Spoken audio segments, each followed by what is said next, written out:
अस्सलामुअलैकुम my YouTube family, सब कैसे हैं। उम्मीद है कि जी सब ठीक ठाक होंगे और बहुत खुश होंगे। ले जी आपकी बहन फ़्रोज़न चिकन शामी कबाब की रेसिपी लेके आपकी खिदमत में हाज़िर है। एक दफ़ा ज़रूर ट्राई कीजिएगा और मेरे साथ अपना फ़ीडबैक शेयर कीजिएगा। मैं दावे के साथ कह सकती हूँ कि इस शामी कबाब की रेसिपी देखने के बाद आपको मज़ीद रेसिपीज़ देखने की ज़रूरत नहीं पड़ेगी।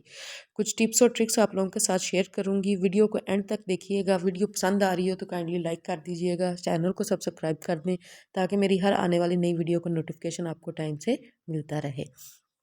सबसे पहले जी हमने आधा किलो दाल ली थी, उसको मैंने भिगो के 30 मिनट्स के लिए रख दिया था।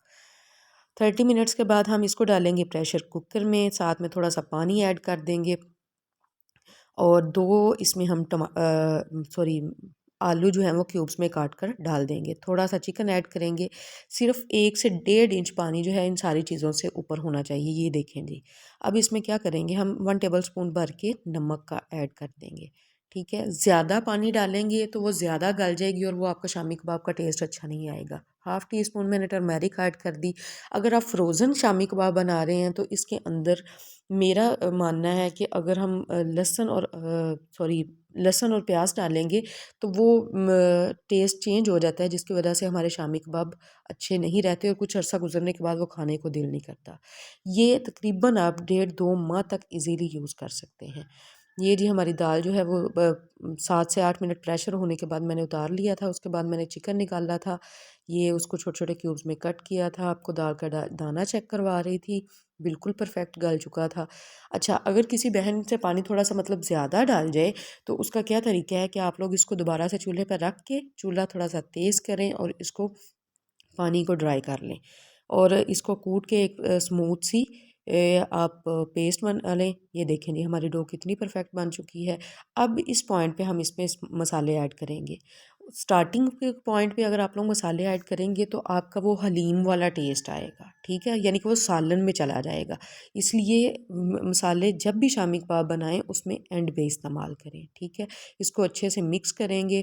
मिक्स करने के बाद अगर ये डो थोड़ी सी सख्त हो तो कुछ लोग इसमें अंडा ऐड कर देते हैं। अगर आप फ्रोज़न शामी कबाब बना रहे हो तो इसमें अंडा ऐड ना करो। हाँ, इसकी डो को नरम करने के लिए आप इसमें ऑयल ऐड करो। अगर आप नहीं बना रहे फ्रोज़न मतलब बना रहे हो फ्रेश थोड़े से बनाने हैं तो फिर आप इसमें अंडा ऐड करो, उससे टेस्ट इन्हेंस होके आएगा। ठीक है, ये नहीं मैं इसको अच्छे से मिक्स कर रही थी। 2 टेबल स्पून मैंने ऑयल डाल दिया था क्योंकि मुझे भी डो थोड़ी सी सख्त लग रही थी, जिसकी वजह से मैंने इसमें ऑयल ऐड किया था। अब जी मैंने ये जैम की शीशी का एक ढक्कन लिया था, उसके अंदर मैंने ये शामी कबाब को रखा और ऊपर से इसको मैंने प्रेस करके इसकी परफेक्ट शेप दे दी। इस ढक्कन से बिल्कुल परफेक्ट शामी कबाब बनते हैं। साइज़ भी एक जितना आता है, मोटाई भी बिल्कुल मुनासिब होती है। ठीक हो गया जी। ये देखें जी हमारे परफेक्ट शामी कबाब रेडी हैं। अब हम क्या करेंगे, एक अंडा लेंगे, उसके अंदर थोड़ा-सा नमक और चिली फ्लेक्स डाल के उसको अच्छे से फेंट लेंगे।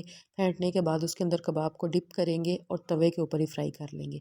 अच्छा, यहाँ मैं आप लोगों के साथ एक और ट्रिक शेयर करना चाहूँगी कि अगर आप फ्रोज़न में बना रहे हो ना, मतलब फ्रोज़न शामी कबाब है आपका, तो आप इसको थोड़ी-सी साइड को कलर दे के इसको तवे की साइडों पे कर दें। ठीक हो गया।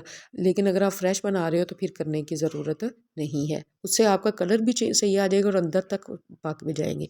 आप चैनल को सब्सक्राइब करें, मैं आपको इसकी फ़ाइनल लुक दिखाती हूँ। ये रही जी इसकी फ़ाइनल लुक। मिलते हैं जी अगली वीडियो में।